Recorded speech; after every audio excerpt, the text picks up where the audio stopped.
Hello and welcome to Hardy Party at 5.5. Rebecca, Well, hey, what are you doing? I'm checking my calendar for 2028, of course. Oh my goodness, you are planning ahead again, aren't you? Always. You're thinking about going to the IKA Culinary Olympics in That's right. Stuttgart. Yes, they are every 4 years in Germany. It is 67 countries that compete. You have to try out to be on this team as a chef. They serve 8,000 meals to over 100,000 people. And dude, we need to be one of those 100,000 people. Yes, we do. And you can also buy tickets to try the meals. So we're definitely doing that. That's We got to definitely budget us. all this. Yeah, We definitely do. 100%. The Olympics have been going on since 1900. That's as long as the Summer Olympics. Yeah. So for us, the Olympics have already happened. This happened in February, and we are just now finding out about it. Yeah. And I'm totally shocked that we did not know this happened. I know. It's Yeah. totally crazy. We have to go. And you know what else I'm going to spring on you right now? What's that? I think we should take people with us. Okay. Yeah, so if you want to go to these Olympics with us, you better give us a shout out and let us know because we will take you with us to Stuttgart. Okay. Rebecca can plan some travel, so this is serious. This is serious. You're totally serious. I'm 100% serious. Okay, let's go, guys. Let's go. Today on our podcast, we have Ted Polfelt. He competed this past session for the Olympics. It's incredible. You're going to love everything he has to say. He also has opened a restaurant in Virginia, which we're definitely going to go to that too. And I don't know, maybe we'll invite you along for that as well. But right now, enjoy this interview with Ted Polfelt.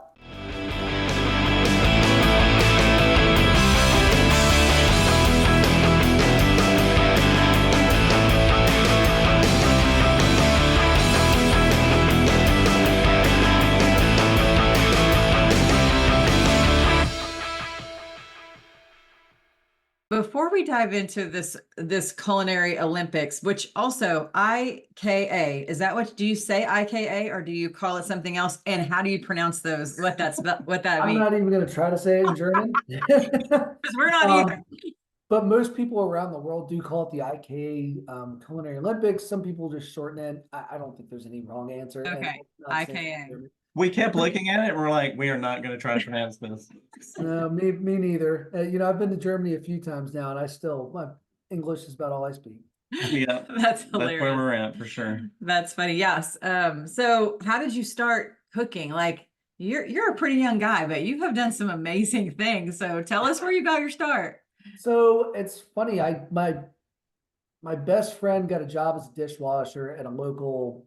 It's called the Brambleton Deli, and it's a local deli shop. They're pretty popular. They have a bar, sandwiches. He got a job washing dishes there, and honestly, he just asked me, and I wanted to come hang out with him, and I just started cooking like that, washing dishes. And so a lot of people, I joke, I've got a good buddy of mine, Chef John Shop, who I teach with at the culinary school, and we always have such different point of view. He grew up watching Julia Child, always paints this romantic idea that he wanted to be a chef at 4 years old. That's all he's ever wanted to do. And I'm like, yeah, that wasn't me. I got a job at a restaurant, and really, I fell in love with the energy of that.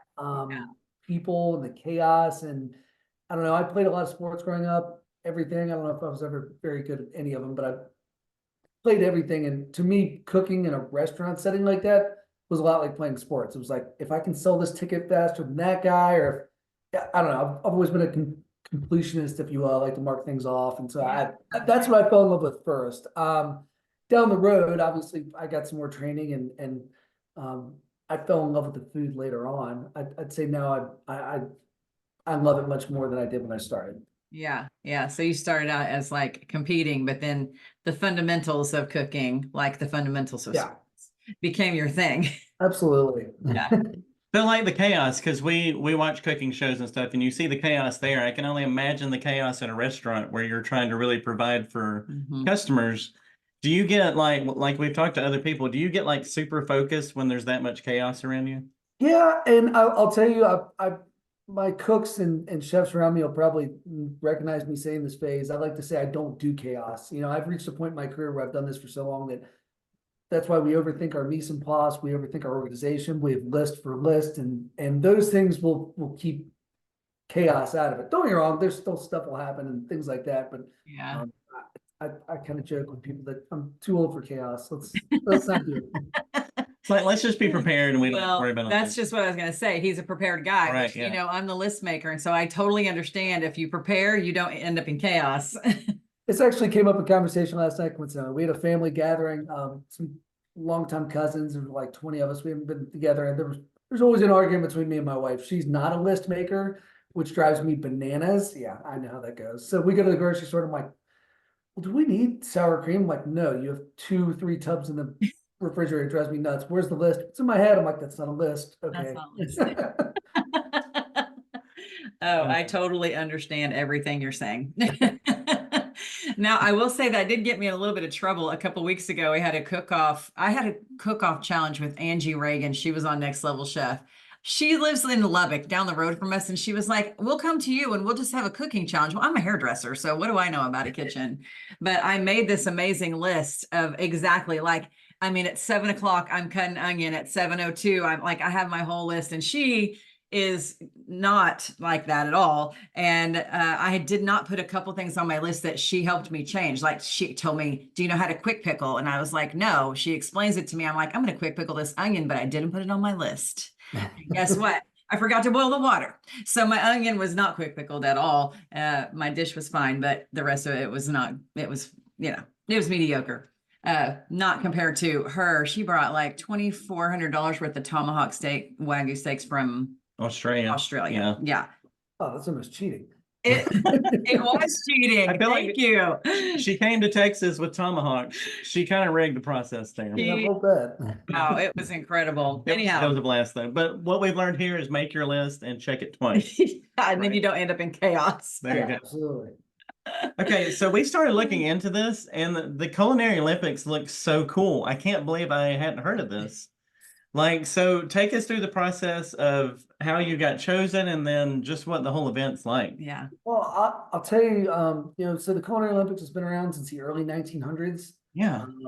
And it's always been held in Germany. I don't know if it always will. There's talks that they might move it someday. But so every 4 years they have this large team-based competition. There are also individual competitors that happen around there. There's also a giant food show. I'd say if you ever get a chance or looking for an excuse to travel, it's a great food gastronomic expo of international proportions. It's pretty. While all this is going on, there are these plexiglass boxes where we have competitions going on. There are 3 or 4 different categories. They've got a military based, which so there are countries that's in the military team and community catering, and they cook. There's a youth team where nations will send a youth team with a team that are 24 years or younger, and then the biggest one being the national team, which is kind of the largest honors. And so every country is allowed to send 1 team to represent their country, and usually it's the chef organization from each country that owns those rights. And so in the United States, the American Culinary Federation is the largest organization for chefs. And so they have held the rights since 1950, I believe, to send a team of chefs to represent the US there to compete. And so every 4 years they host a tryout. I tried out for the 2020 team in 2017, and the tryouts were held in Disney. So the process is, there's an application process. They really want to look at a little bit of the person, to be honest. Chefs don't have egos at all. And so honestly, they've got to stick 6 people in this kitchen for 6 hours, and high intensity stress, pressure, people watching, distractions. I mean, it takes and so you all got to get along. And so we start out with an application process to kind of get to know the person and chef. They do look for some competition experience and things like that. And then after that, some interviews, Zoom meetings, and then they have some phases of tryouts, usually 2. So in 2017, I tried out. I did not make it in fantastic fashion. It was a learning experience, though. It was a great opportunity. And so when I didn't make that team, I watched the guys that did, and I traveled to Germany in 2020 and watched them compete just so I can kind of see the process, which was amazing and cool to see and watch those guys. And then, was ready for the next tryout. So I tried out for the next team, was fortunate enough to make it. And so when we tried out, I went through the interview thing. We did hot food, we had to do, a 4-course menu that was custom to us. And I had to fly to Kansas City to do that. And so I packed all my gear in Roanoke, Virginia, all my food and things, got an airplane, flew there, Did that. And then 2 months after that, we did what they call cold food, which is kind of a part of chef's table. It's like old, curing and terrine making and finger foods and things like that. We do that in St. Louis 2 months after that. And then they announced a team and we were formed. And so for 3 years, every month, we would travel somewhere across the country and host a practice. Usually it was either through our sponsors. We had some great sponsors like Middleby and New Chefs. And so we would go to one of their facilities. They would support us and we would go through a whole process of practice. And then we would fly home, rinse and repeat, and kind of go like that. And so every month it was funny. It's the buildup was, we would have meetings in between there with the ideas. And then once a menu was formed, it was like you were talking about, list on list on list to double check. And then, setting up equipment, going through a whole run, and then sometimes not a lot of sleep. It takes a long time to get through that. And then, Yeah. So preparation. when you would get together, how long were you together to practice? Sunday through Tuesday. So we would always fly in. That was kind of the format for all these chefs. We all work. Some other countries, their chefs are supported by their government, and sometimes they get some stipends and salaries, but they don't have to work quite as much. But all of us are working chefs, and so we would come together on a Sunday, and that would be kind of set up. Monday we'd do a full run, Tuesday we'd do a full run, and Wednesday we'd all fly back to our families and jobs and get back to it. So as part of the competition, did you have to do, I know you had to do like mini courses. And so what you were practicing on was really like, you're doing exactly what you're going to do in that competition, just rinse and repeat. Yes, Chef, our head coach, Chef Storm, was pretty adamant about that. He was like, we're gonna practice the way we play, the way we compete. Okay. And that way, when we get in there and it's whatever, you guys it'll be muscle memory. So he was very adamant about that. And we had a really supportive coaching staff. They were amazing. Learned a ton. But yeah, so there were 2 parts of the competition. One is called Restaurant of Nations, and so we had to feed a 3-course meal to 110 guests. And so we had 6 hours to prep, and then there was an hour and a half of service. And so, like I said, there's plexiglass boxes. That's where we were for those 6 hours. And then there was a dining room right in the center of there where people could buy tickets. Yeah. So after the preparation, it was like normal dinner service. We had, our captain up there plating with another chef, and they were calling tickets, fired 10 apps or 10 entrees or 12 desserts, and we kind of rolled through it. Wow. And so that was one day. The next day was, they call it chef's table.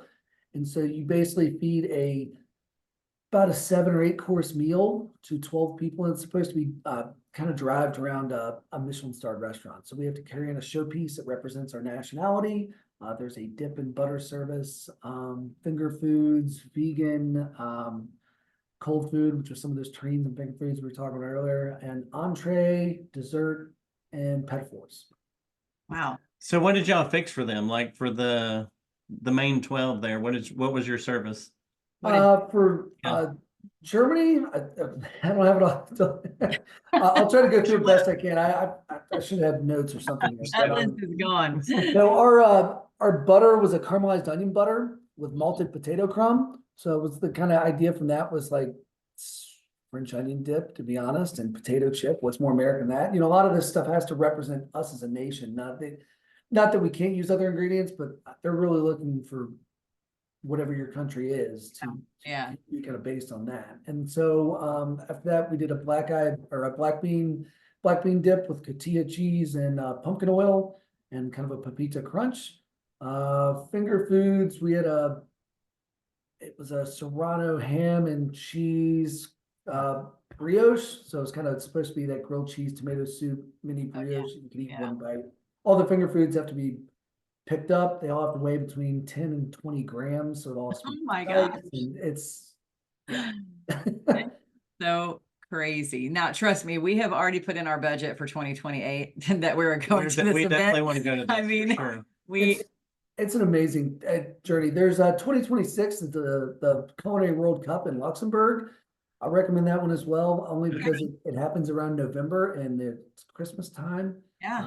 When we did that competition to prepare for IKA, and so it was November of, my years are mixed up now, 2022, and then the Olympics were 2024. But my kids were fortunate enough to go. I mean, my wife, and they got to eat raclette, and they have glue wine all over. It's very Europe does a great job of Christmas. Yes, yeah, we actually just went to the Christmas markets last year, and we Really? went to Luxembourg, but I think we were beginning of December, so we must have just, is it every other year, the one in Luxembourg? No, it's every 4. It's just like the Oh, it's IKA. So just kind of they miss each other by 2 years. Yeah. Okay, yeah, yeah, But yeah, that's beautiful.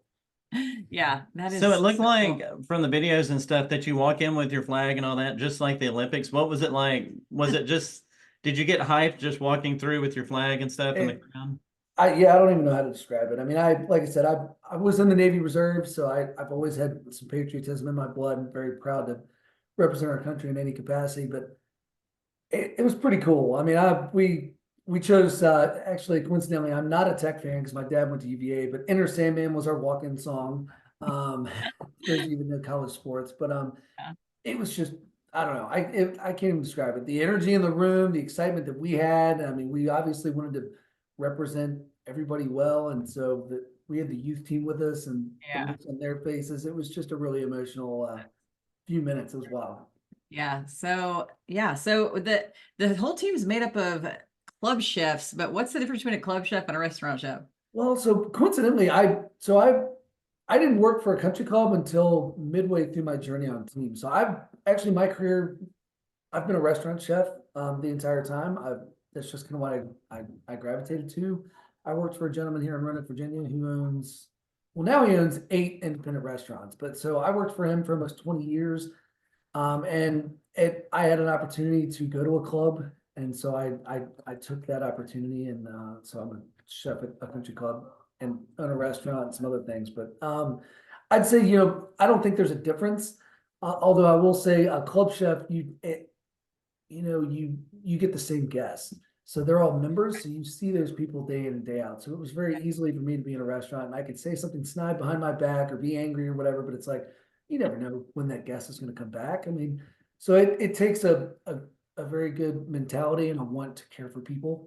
I'd say to work in a club because you're going to see those people. They're going to be extensions of you in your kitchen. Yeah, it's a little more relational, actually. Yeah. Absolutely. Yeah, that's very cool. So do you get to try out again, and will you try out again, or is this like a one and done? We could have the opportunity. I no comment personally. It's a discussion for my wife and I, because it's a huge commitment, and nobody needs to take that lightly. But anybody that I just think it's a great opportunity for anybody to step forward out there. I don't know. Competing to me was always it's really easy for me to sit in a restaurant kitchen or my club kitchen and everybody around me tell me how great I am. It's different for me to go be judged by my peers and to, really learn and take criticism and critique and just grow from it.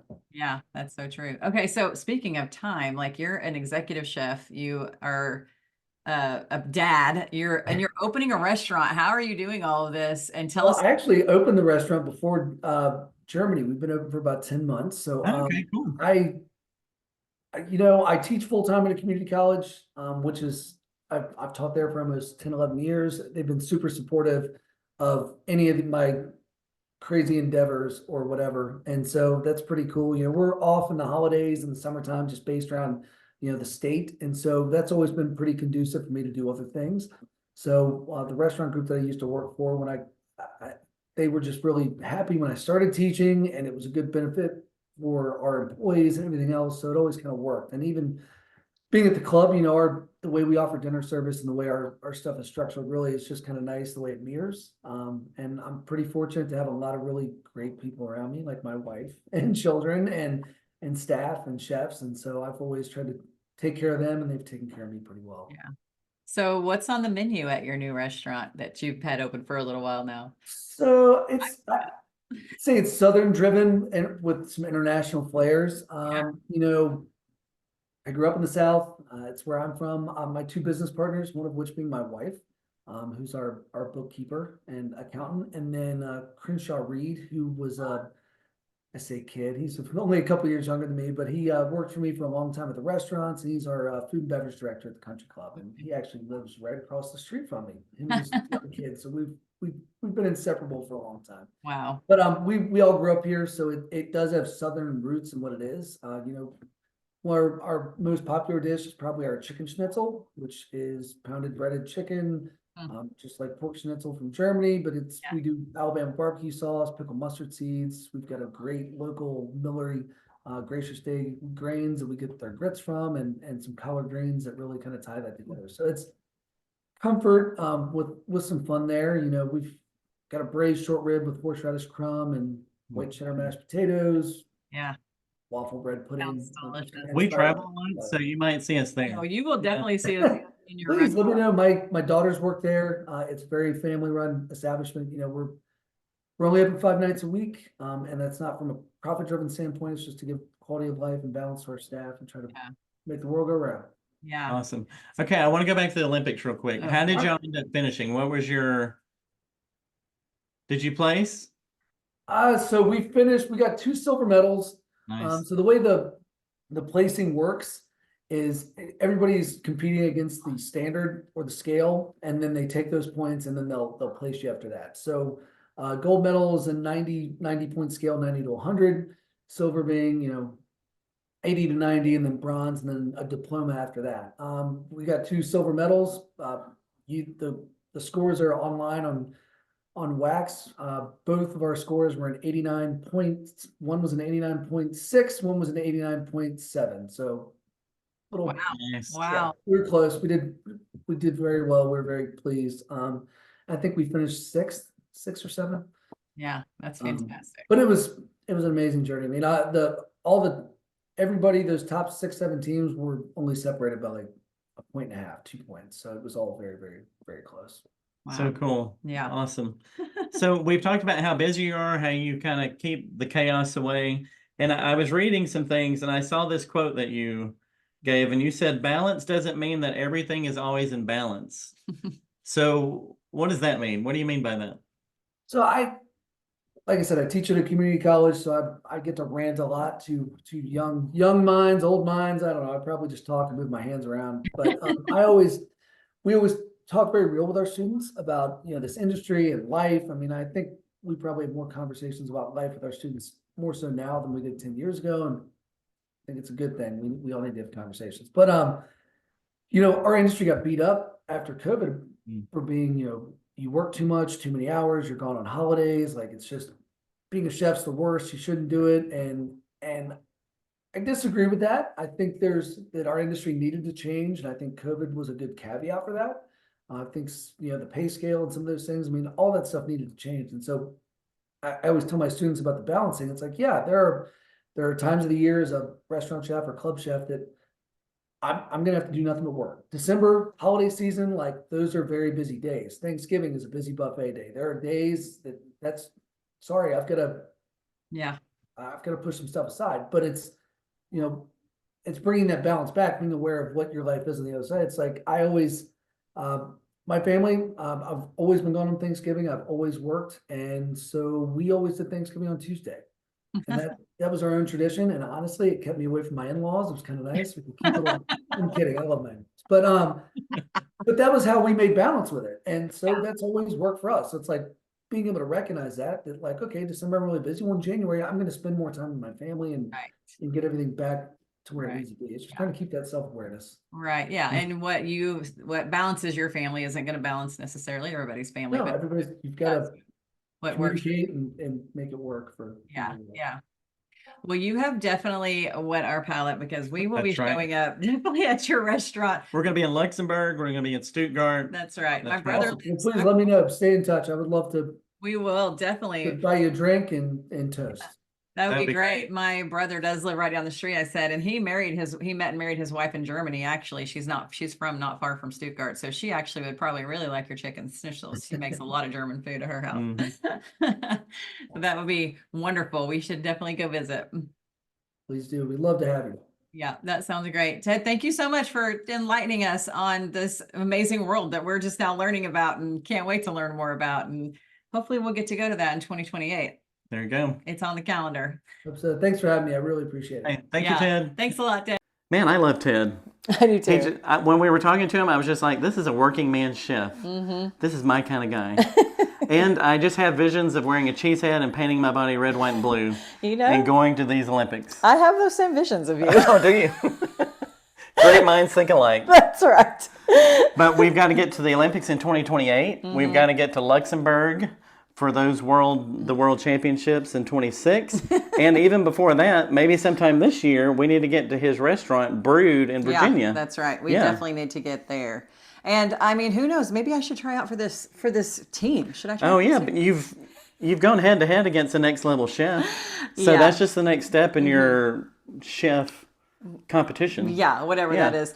Actually, the one thing I would have to offer is y'all know I'm a list maker. I'm an incredible list maker, and I can keep you on track 100%. But other than that, yeah, I don't know if I have much to offer. But I will plan a trip. So is this your tryout video for the culinary team? Oh yeah, this is it right We're here. going to send the application and you're going to be all-time list maker? That's right, all-time Okay. list maker. Okay. Just don't ask me how to quick pickle anything, 'cause apparently I don't know how to do that. So we are very serious. If you guys want to join us on this trip, let us know. Honestly, we will book something together. Let's Yes. make it a group, and we would have so much fun. He does a lot of research. He's fantastic at planning trips, and we want to go see this. We know you do too, and I hope you guys enjoyed this interview with Ted Polfelt. Hardy Party 5.5, over and out. We'll see you next time.